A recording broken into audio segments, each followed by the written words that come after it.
Welcome to the New Books Network. Hi everyone and welcome back to New Books Network. I'm Galina Limorenko, doctoral candidate in neuroscience with a focus on biochemistry and molecular biology of neurodegenerative diseases at the PFL in Switzerland, and I will be your host today. Today we'll be talking to Paul Morland about the new book, Tomorrow's People, The Future of Humanity in 10 Numbers. The great forces of population change, the balance of births, deaths, and migrations have made the world what it is today. Tomorrow's People provides a fascinating, illuminating, and thought-provoking tour of an emerging new world. Nobody who wants to understand that world should be without it. Paul, welcome to the show. Hello. So, how are you? How was your week? How was my week? Well, it's a bit early in the week to say. I had a nice weekend. I went cycling into the middle of London and enjoyed the sunny weather. Excellent. So, can you tell us what do you do? I do two things, actually. I write books and articles about population, which sort of span out of my PhD, but I'm also a business consultant. I have clients mostly in financial services who I advise about both project management and business strategy. Very rarely do these two worlds come together. So my clients rarely demand advice on demography. So these are two parts of my life that kind of run in parallel. How did you get interested in studying demographics? Well, I think our interests often have biographical or autobiographical roots. I would say in my case, an interest in demography came from two things. First of all, I was born and brought up in a suburb of London called Wembley, which is very famous for its football. Less well known, probably internationally, for the fact that it is one of the first parts of London that became very ethnically diverse very, very early on.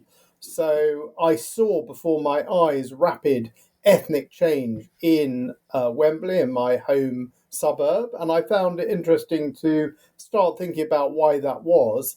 And then the other thing is when I was in my 20s and got married and started to have my own family, I was very interested in observing the fertility choices of friends and relations, some of whom were not interested in having children at all, others had as many as 6 or 7.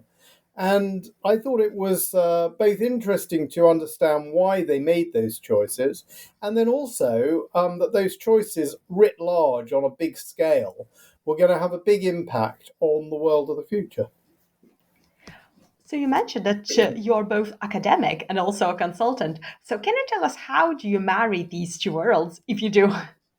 Well, I've been running my own consultancy since about 2002, and sometimes I have clients back to back, and sometimes I have gaps between them. And in a gap between them, I thought, let's kick off my PhD with these demographic interests. It's an opportunity. My own kids at that point were a bit older. They were past the nappy changing stage. They were probably at secondary school. So I had a little more time and a gap between clients. And I thought, well, I'll kick this off. I'll have a nosy round, find someone to supervise me, think of a subject within demography. As soon as I had actually found a supervisor and kicked it off, I got busy at work again. But I managed to do Fridays and Sundays. Those were my days. Saturday was with the family. Fridays and Sundays were a day when I wasn't working and I would do my research and write up. And I managed to get my PhD done pretty quickly, actually. Took me just over 3 years on that basis. And I think actually it's an enormous help when you have a long track record in the workplace and you're used to the pressures of office life and demanding clients and corporations. You take a very business-like approach to research and writing, and you can get things done fairly efficiently. And along your career journey, were there any mentors or colleagues that were really supportive and really helpful along the way? Thinking about the world of academia and demography, I suppose there were two people who I would particularly single out. One was a friend of mine and a neighbour, significantly older. He's no longer with us. He was a theorist of nationalism, not a demographer, but a great academic, a great writer. His name was Professor Anthony D. Smith. He was a professor at the London School of Economics. And he wasn't very well for the last 10 years of his life. And I would pop in and see him most weeks, and we'd chat for an hour about anything and everything. We have many, many interests in common, including classical music, which we were both passionate about, and we could talk about for hours, but also about the world of academia, about how you start to think of a PhD topic. And he said, although he wasn't a demographer, my first book, which was a write-up of my PhD, really, that was about demography and ethnic conflict and concepts of ethnicity and nationalism. And certainly he was a big influence on that. So I would definitely mention Anthony Smith. And then when I was looking around for a supervisor, I found the perfect person who had just the same sets of interests of what I wanted to write about. And his name is Professor Eric Kaufman. It just so happened that Eric Kaufman was a student many, many years ago of Anthony Smith. So that was a sort of nice introductory card.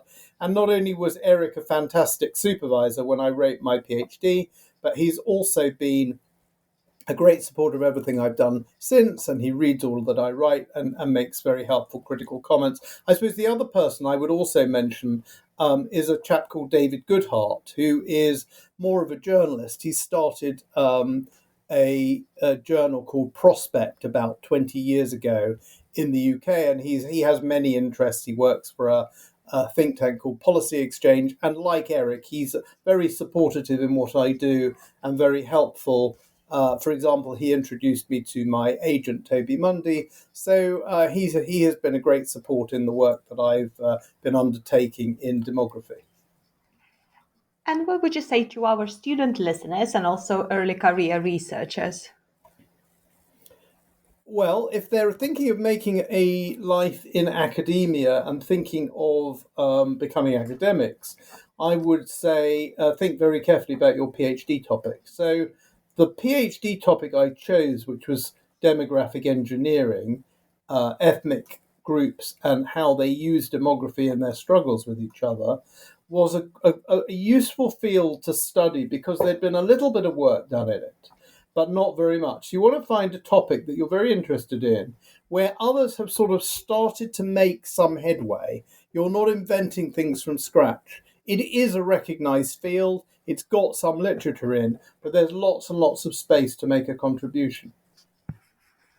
Oh, that's an excellent advice. Okay, so your latest book is Tomorrow's People, The Future of Humanity in 10 Numbers. Can you tell us how did you come to writing it? Well, I think I'll have to go back, if I can, to my first book, which, as I said, was a write-up of my PhD thesis, demographic engineering. And as I was writing that, it occurred to me that obviously I was doing a lot of research, I was spending a lot of time in libraries, I was looking at a lot of books and articles, and it seemed to me there was not a good book, or even any book, which looked at the big demographic transitions of the last 200 years and said, how has that affected the big trends in world history? And sort of pulled these together. So you get really good historians like Richard Evans, who take demography very seriously, has got serious things to say about demography in the periods he writes about. But he's not essentially writing about demography. And you've had many wonderful demographic historians who've looked at very specific issues in demography and examined them very closely. Wrigley and Schofield at Cambridge would be the classic case. But you hadn't had anyone, I don't think, who'd written a sort of broad book on the development of demography over 200 years and said not only what caused those changes, but what did they in turn cause? What were the effects of demographic change? How did big population trends drive the rise and fall of great powers, economic booms and busts, and all the great events of history? And in fact, if you scratch the surface, almost everything has got some demographic component. Doesn't mean demography explains everything, but it explains so much. So that gave me the idea to write The Human Tide, which was my second book, which came out 3 years ago. And then as I was writing The Human Tide, it occurred to me, well, if the great forces of the past have been shaped by demography, then demography is still shaping the world that we live in, and it will shape the future. So there's probably another book to be written, which is how are demographic forces today at work making the world as we experience it, live in it, and what does that mean for the future? And so rather than The Human Type, which is a historical book looking at the trends in demography over time, it's really taking a snapshot of today and saying, what are the big forces at work today? How are they shaping our world, and how will they shape its future? So let's delve into the book, and we can start with the very basics. So can you just explain what exactly does the demographics study? It studies population, which essentially means births, deaths, and the movement of people. So, to give you an example, in about 1800, Britain was having a very large population boom. What was causing that? Well, British women had always had a lot of children. A lot of those children had died. The population, until the middle of the 18th century, had not grown all that rapidly. And then suddenly, the death rate fell, the birth rate went up a little bit, and the population boomed. And that allowed Britons to settle Australia, North America, much of North America, and other parts of the world, which in turn had a very big impact on the world. By contrast, in France, for all sorts of complicated reasons, there wasn't a huge population boom. So demography will ask the question, why did you have that boom in Britain and not in America? Was it about, not in France? Was it about births? Was it about deaths? And then it digs a level deeper and it says, well, why were the births higher here or the deaths higher there? And then what I'm doing increasingly is to say, well, okay, that's all very interesting, but what was the consequence of that? So, for example, when the Americans bought the Louisiana Purchase from the French, which is a huge chunk of what's now the Midwest, I mean, it's about almost a third of continental USA, there were 100 times as many people in the young United States of America, which by then I'm sort of 15, 20 years old as a state, than there were in the French area of Louisiana, which actually, as I say, is a huge chunk of the central continental US. So my argument is that the Americans were going to roll in there one way or another, and they were going to do that because they had huge population advantage. So demography is about understanding, as I say, those births, deaths, and movements, and then about thinking what the causes were and what the consequences have been.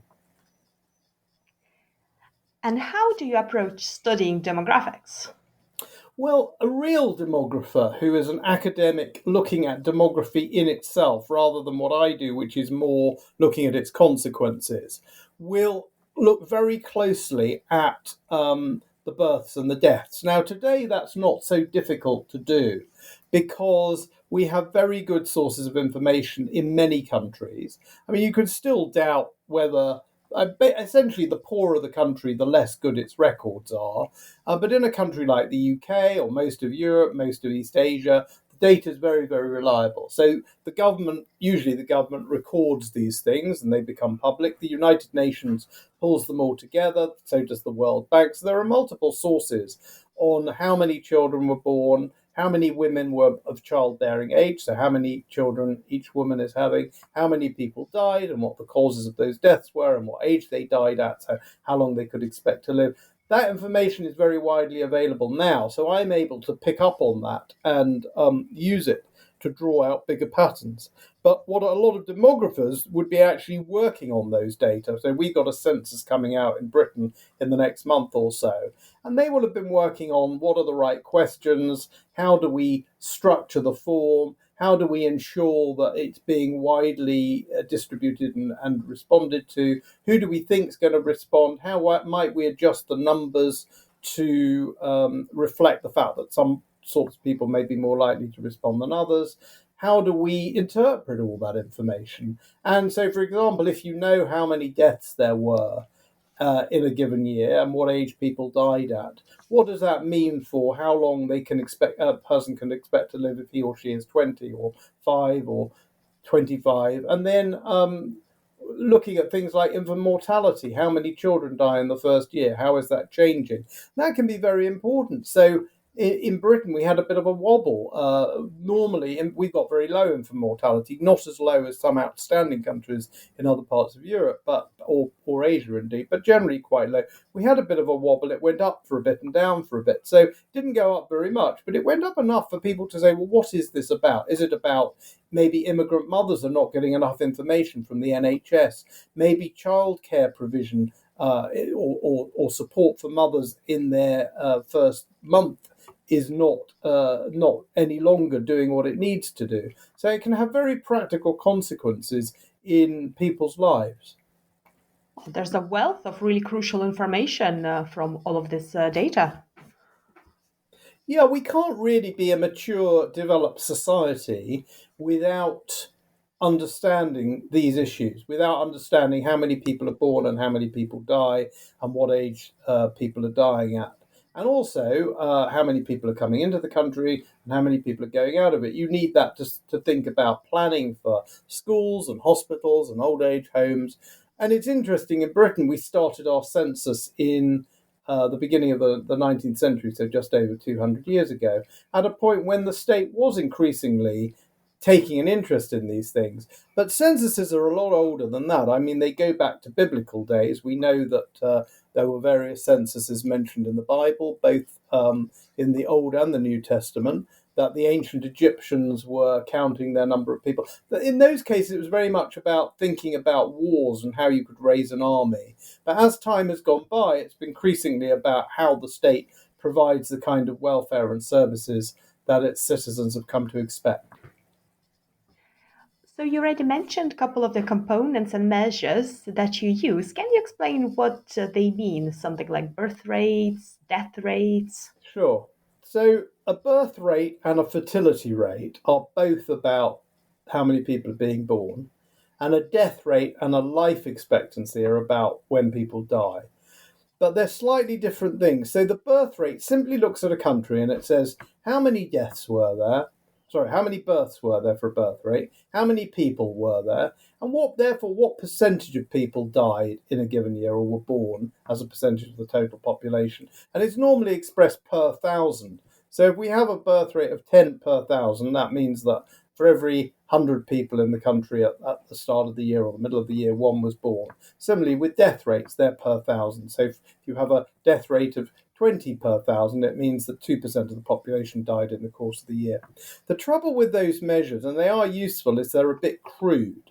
So if you take a country like Japan, let's say, and a country like Cameroon, Japan is a very old country. It's full of old people. And Cameroon is a very young country. People haven't lived very long. A lot of people die relatively young. They have very large families.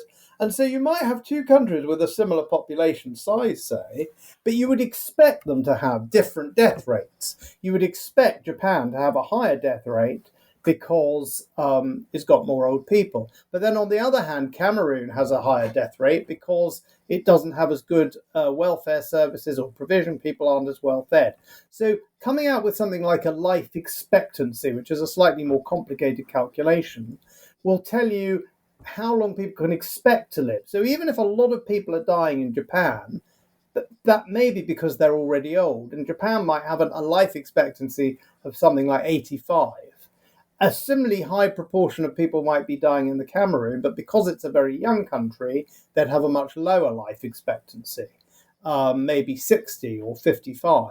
And so life expectancy looks beyond the simple, crude death rate and says, how long are people actually living? And that tells you a lot about wealth, healthcare provision, and so on. Similarly, with fertility rates, you might have two countries with a similar size population and a similar number of births. But in one of them, it might be full of old people, in which case a relatively few number of women are producing quite a lot of children. In the other, there might be lots of young women, each producing fewer children. And the overall effect is that they're having the same number of births and the same birth rate. So fertility rate looks at the number of women of fertile years, looks at how many children were born in a year, very roughly, and says, okay, if you had, let's say, 1 million women of fertile years and you had 100,000 babies born, that means each of the fertile women is giving birth to about a tenth of a baby every year. So if she's fertile for 30 years, she'll have 3 children, and that would be the total fertility rate. I'm sorry, it gets a little bit technical, but again, it's really a distinction between a crude measure of just the births as a share of the population versus a more sophisticated measure of how many children people are actually having individually.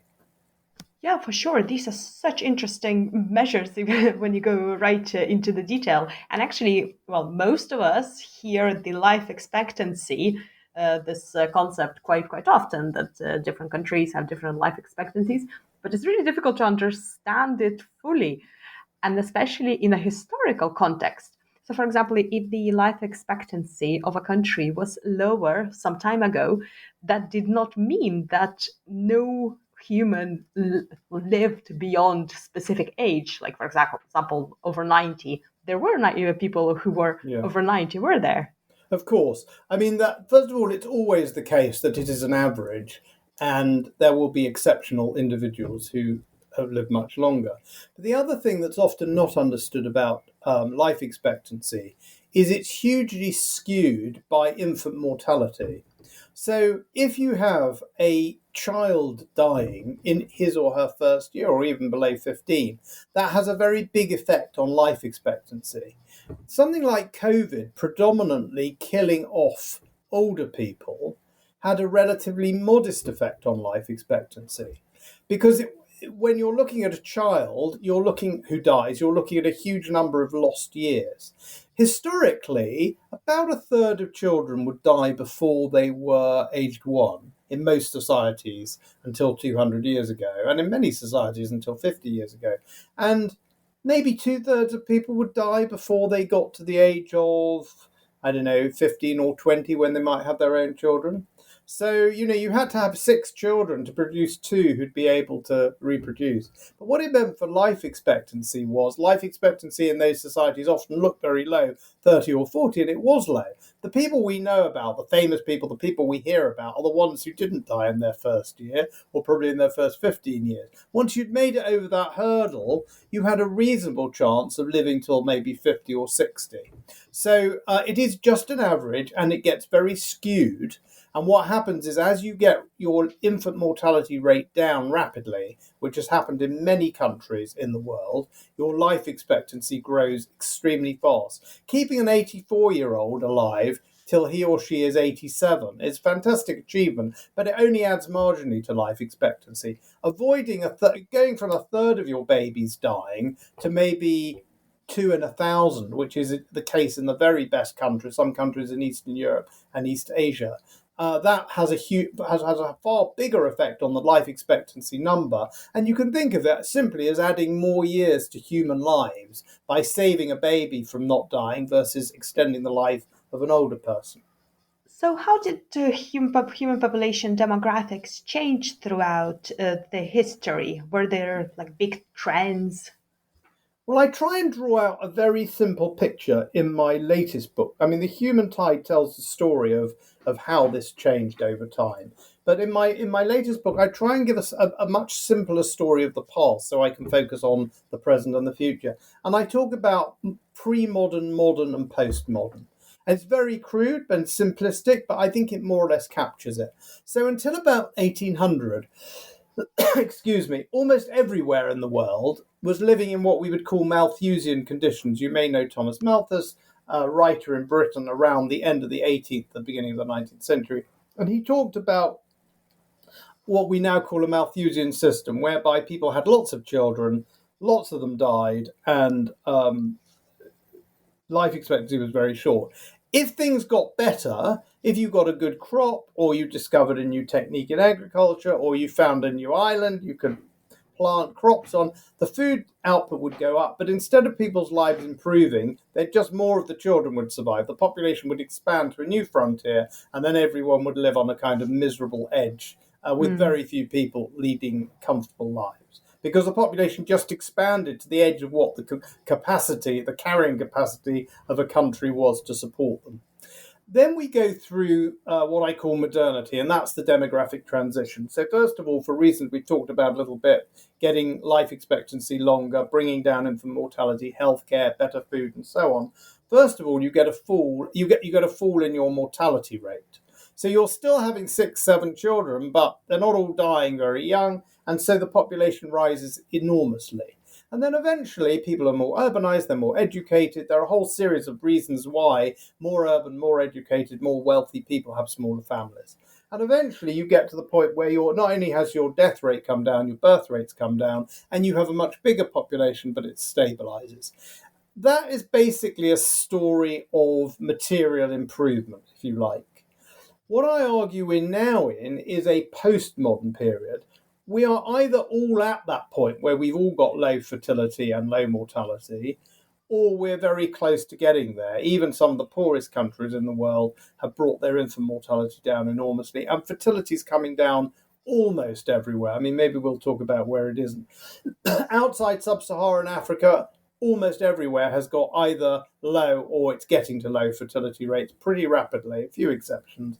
Within sub-Saharan Africa, some countries are making that transition, some aren't. So what I think will matter in the future is not really material conditions, because we're all moving to a place where material conditions are better, people have control over their fertility, women are more educated. What will matter is the values. Everyone will have choices, and the question will then be who chooses, because of their values, their belief systems, to have larger families, and who doesn't. So, can you give us a few examples of your favorite sort of changes in human demographics, for example, population growth or decline? Well, the way that I organised the book is around 10 numbers. And I do this because I think it's easier for people to grasp a small number of data points. And then I expand on those and say why they're significant and, of course, how they link together. So I just picked a few of those. The population of Africa by about 2100 is likely to be 4 billion. So over the course of 150 years, from about 1950 to about 2100, the ratio of Europeans to Africans will have gone for 2 Europeans to 1 African to about 5 or 6 Africans to 1 European. Now, that has a huge number of consequences. It changes economics, it changes politics, it changes the balance of power. And of course, other things matter too. So you can't simply say, well, therefore X, Y, and Z. But what you can say is it will be a different world, and that you can't really understand the world that's coming into being if you don't understand those kind of basic demographic facts, that Africa is booming and that Europe is shriveling demographically because of the fertility choices and the life expectancy of their people. At the other end of the spectrum, I picked Bulgaria, which is expected between about 1980, when its population peaked, and about 2080, to have undergone a more than 50% population decline. Of course, we can't be absolutely sure, but we don't expect fertility in Bulgaria to rise much. And we roughly know how life expectancy will continue. Bulgaria is in the EU, so of course it has its people have the opportunity to migrate to quite wealthy countries, but it's not really a major destination for people to come to. There has been some immigration to Bulgaria, but not very much. So you've got the perfect conditions for population decline. And again, and Bulgaria is only one country, but it's typical of a lot of the world. A lot of the world is going to be moving into that kind of realm, including quite poor countries like Thailand and China. Some countries in Latin America, and of course lots of countries across Europe. And again, that has huge consequences. Now, exactly what they'll be, we can debate. But we know that the countryside empties out, that villages get abandoned, that the population ages, it tends to concentrate in the larger cities. There are possibly opportunities there for nature to return where once man had pushed nature out. Certainly the environmentalists are happy when they see declining human population. So I think what's interesting about Bulgaria, it's an extreme case, but it is not atypical. And more of the world, which has had long-standing low fertility, with only moderately increasing life expectancy, has got the potential for population decline. The only thing that's stopping it in some countries is mass immigration, and that in turn has a very big impact on the ethnic mix in certain countries. So, is this kind of shift in population an anomaly, or is it within the general realms of fluctuation? Well, that's an excellent question, and I would say it is an anomaly, but over quite a long period of time. So I think what you've got before 1800 was a more or less random walk, very slow increase in populations. In Europe, we have good records, and we know that something like the Middle Ages, starting around 8 or 900, civilization progressed. There was some relearning of things that had been forgotten in the Roman period. There were better saddles on horses. The food production could grow. There was ways of reclaiming land that had been marshland and so on. And so there was a rise and rise and rise of the European population, nothing very fast. And then it was knocked back by the Black Death. Then it grew again. So in most of the world, there were periods of progress and periods in which the population got knocked back. What started in Britain and Northwest Europe in about 1800 and then went viral everywhere was the demographic transition I talked about, the fall in death rates, eventually the fall in birth rates, and a huge expansion of the population. So if you looked at a chart of global population, you would see, for Britain anyway, obviously it takes off about 1800, but for the rest of the world, for most of the world, it really sort of spikes up in the 20th century. And you had countries like Kenya and Guatemala, which in the middle of the 20th century were having 3-4% population growth per annum, which is phenomenal if you think about it. When the world had sort of struggled along at 0.2 or 0.3% for hundreds of years. But now we're going into the sort of the brakes are screeching on. And whilst if you looked at a chart of world population, you'd see this fantastic, extraordinary explosion. You'd also see in the last few decades a very fast decline in the rate of growth. So the population of the world was growing about 2% per annum back in about 1970, and now it's growing about 1%. And by the end of the century, it will probably have stopped growing altogether. All of this is quite unprecedented. What was the precedent before 1800 was the random walk of a bit of progress, a knockback. Underlying that was a very, very slow, steady forward movement growth in population. What we've had and what's unusual is this extraordinary explosion followed by the drop-off. So, another topic of the concern, basically, throughout the world is the aging of the population. So, what's happening there?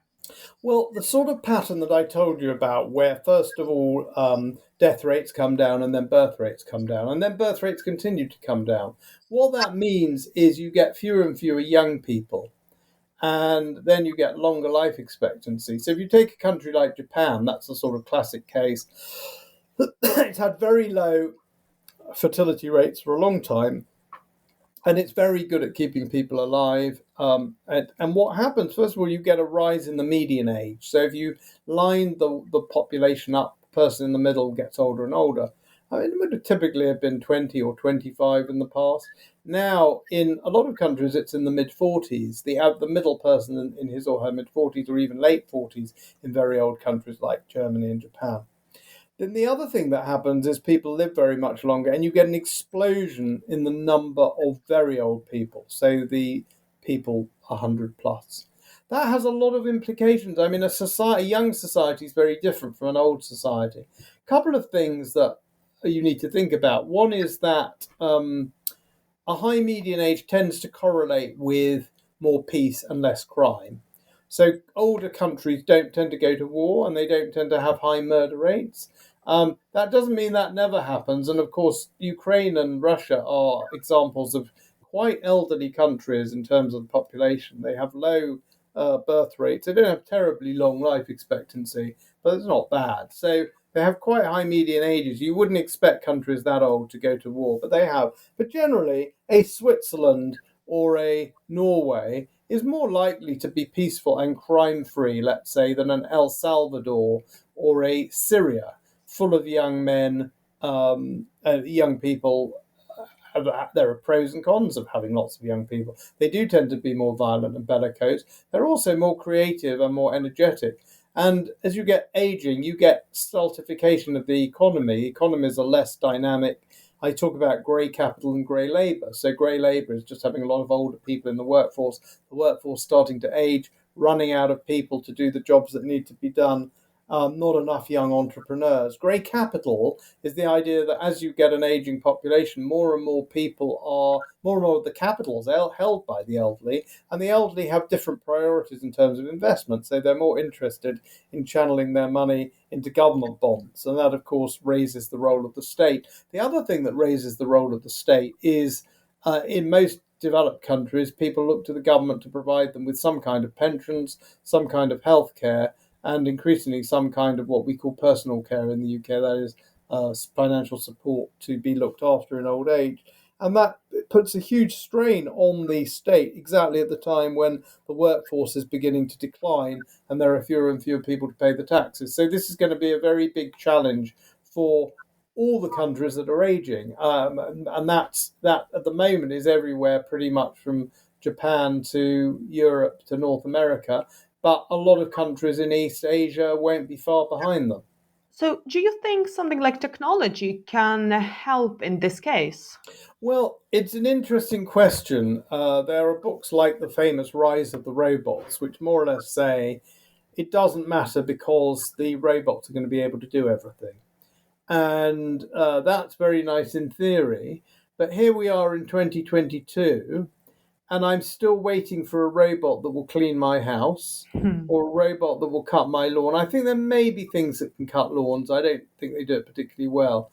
When I have a problem, when I have a light that needs fixing, I don't know a robot that can fix my electrics or do my plumbing or take my mother to a hospital appointment or look after someone in hospital. So look, these technologies are advancing and they make people more effective and efficient. I'm dubious in the next 20 years, let's say, and this is not my area of expertise, but from what I've read, I mean, we talk about self-driving cars. They'll probably come, okay, but that will release a lot of people who currently drive for a living.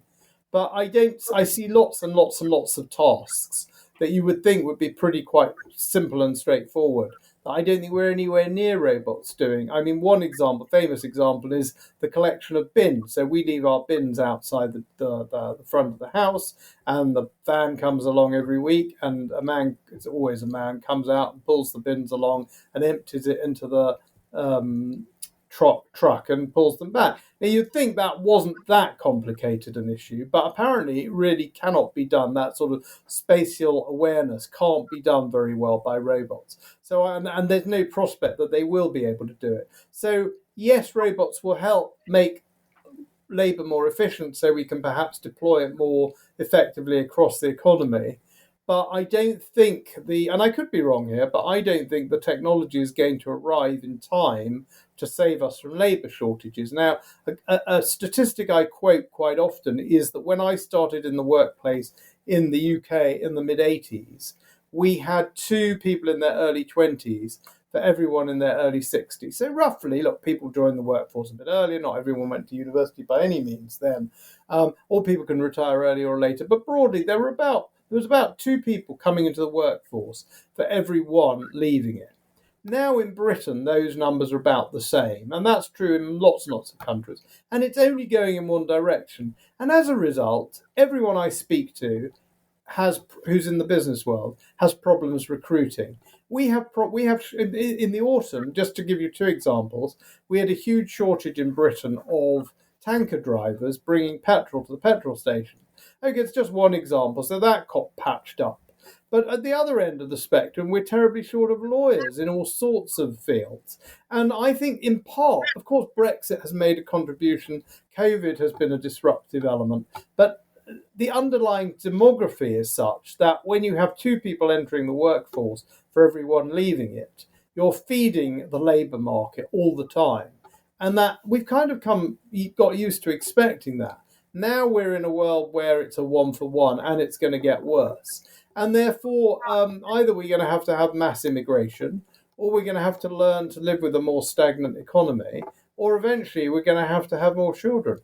So, how things like food, education, availability of shelter are intertwined with demographics? In my book, I give 10 numbers, as I said, and 8 of those are strictly demographic numbers, like the 4 billion Africans by the end of this century, or like the decline of the population of Bulgaria, or the rise of ethnic minorities in the United States, or the fertility rate in Singapore. So these are all illustrations. But then I finished the book with two chapters which are not strictly demographic, but which feed in very much to the demographic situation. So one is the rise of education, because as I say in the book, there is a qualitative rise in humans, even as their numbers are quantitatively going to stagnate. Whether you look at the bottom end and look at how many people are literate, or you look at the top end and say how many people are going to university or getting PhDs, there's a huge rise in education across the range. So whereas in about 1800, 90% of people in the world were illiterate, today about 90% are literate. And of course, that means we can get a lot more out of people, and people get a lot more out of their lives, I think, when they've had those sorts of opportunities. And the example I give is Bangladesh, where the vast majority of women are now literate, which was not the case as recently as 50 years ago when Bangladesh gained its independence from Pakistan. So there has been a fantastic upgrading, if you like, of people in terms of their education and their productivity as a result. The other number I give in the book is 375%, which is the rise in cereal production in Ethiopia in the last 25 years. Now, I talked earlier about the first demographer, perhaps the first demographer, it depends how you define these terms, Thomas Malthus, who essentially said, yes, wars will come along, and there'll be wars, there'll be catastrophes, there'll be pandemics, then the population will rise again, but the thing that will ultimately always contain population will be food, and food output will only grow gradually, and human growth would naturally be much faster than a small percentage per annum or per decade that food production can grow, and so humans will always knock against this Malthusian frontier. What's changed is not only that people aren't having as many children, anything like as many children, because we can control our fertilities in ways that Malthus couldn't imagine, but also we are massively more productive in food production than we ever thought we could be. Very often people say it's coming to an end. It hit a bit of a barrier at the beginning of the 20th century before the creation of artificial fertilizers and the fixation of nitrogen. It hit another barrier in the 60s, and we had the Green Revolution and new strains of rice. And there are sort of great heroes of this story like Harbour and Borlaug and so on. But essentially, we have managed to push our ability to produce food to fantastic lengths. And of course, now we're starting to see population growth slowing down. So, of course, we are in for a really difficult time at the moment with Ukraine and Russia and all the disruption in food supplies, and people will go hungry. But our essential ability as a human race to create food is continuing to grow exponentially, and actually our population growth is flattening out. And I think that will be good news, because it should mean that in the medium term, once we're over this hump, there comes to be more and more food. The number of people who need that food is going to flatten off and eventually possibly fall.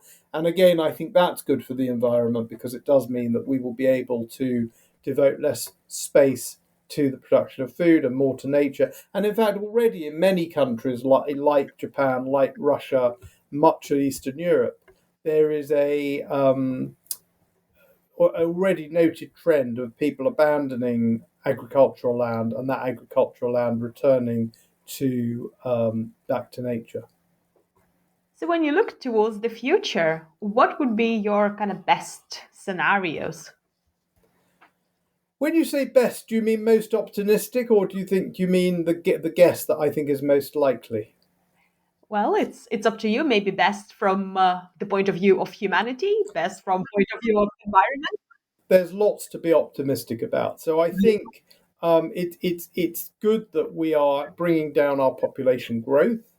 That humanity is not just going to grow. I mean, if it continued growing at the level of the 1960s and 70s globally, that would have been a real problem. It's good that we are able to produce so much food. It is, and other raw materials, and provide such high standards of living for so many people, and that will, I think, only get better. It's also quite good in some ways that we have older populations, that they will be more peaceable and they will be less criminal. So that makes me optimistic for humanity, but it does bring with it some big challenges. I worry about the fall in fertility rates. If you have sub-replacement fertility below 2.1, say, for a long time, it takes a while before you get that real aging and population fall, but it is going to be a challenge to us. We are absolutely going to rely on the robots and on the rise of technology, and we're just going to have to hope that we get. I mean, as I said, I don't think in the next 20 years robots are going to do these jobs significantly, but either we're going to have to live in very difficult circumstances where we don't have enough people in looking after the elderly, and providing healthcare and doing all the other things we need, or we're going to have to fix the technology, or we are going to have more children. And eventually, if we continue with a falling fertility rate on, and more countries fall into that zone, what I call the infertile crescent, which covers so much of the world today, where people are not having enough children to replace themselves, then we will eventually see the demise of the human race. And now, thinking about the bigger picture, so how important is it for us to educate our society about all of these issues? Well, I think everyone is better off knowing about them. I'm surprised how little people tend to know about demography. I suppose because I've had my nose stuck in demography for the last 15 or so years. I sometimes write things for newspapers, and I think, oh, they'll say, but everyone knows this. But people don't know it, actually. And I don't think demography tells you everything you need to know. But I think if you go around the world, whether you're in, an academic or a student, or a business person, or you're a civil servant, or a diplomat, any of these things, to go around the world not understanding some of these big trends. Where's fertility up? Where's it down? Where are populations surging? Where are they declining? What is the ethnic balance in various parts of the world, and how's that changing, and how's that feeding into politics? I think you're flying blind. I think you need to understand these things if you are going to be an informed and educated citizen of the world. Which doesn't mean we have to teach them in the schools. I mean, we teach them to some extent in the schools, but not in any great detail. The school curriculum is already quite cluttered. But I do wish more people were writing about and reading about demography generally, because I think it's extremely interesting. It's extremely relevant to our own lives individually. And you see it writ large in the great events going on in the world today, and you understand those, and you're able to navigate your way around them much better if you've got a basic grasp of demographic reality and how it's changing. And what discoveries in your research for your book, Tomorrow's People, surprised you the most? Well, the biggest surprise was the upset of my intention to actually get on the road and go off to a number of countries, and explore from the grassroots what was going on. I'd planned to go to Kenya, Bulgaria, and Japan. And of course, the biggest surprise was along came COVID, and I had to write the book from my desk. Of course, I have spent a lot of time traveling in the world in the past, so I was able to draw on my experiences of that. I suppose COVID was the biggest surprise in the process of writing the book. I suppose the biggest surprise when it came to writing the book as a whole, I suppose I knew a lot of the facts anyway. But what I hadn't appreciated is that as you get an aging of the population, and as you get a lengthening of life expectancy, you get an absolute explosion of the very old. So in Japan, the very old, the over 100s, have gone from a few thousand to 79,000 in just a few decades. So that was a bit of a shock. And I suppose the other thing that really surprised me, I think one data point that really surprised me, and I almost struggle still to believe it, is that the fertility rate in Calcutta is 1. So the average woman in Calcutta has 1 child. Now, India had a reputation for very high fertility, but it's true everywhere in the world that when a country develops, its fertility rate comes down. And we saw people in France in the 19th century saying, oh, the Germans will always have a high fertility rate. And the Germans a couple of decades later were saying, oh, the Russians will always have a high fertility rate, and on and on. And the Italian mama who had so many children, all these countries now have low fertility rates. So all the stereotypes get blown up eventually. But I didn't realize that in a city like Calcutta, which I haven't been to for about 40 years, that people would be having so few children. India has really brought its fertility rate down. It's about 2 on average across the country because there are great varieties within India. And for a city that's still relatively poor like Calcutta, to have a fertility rate of 1 is quite staggering.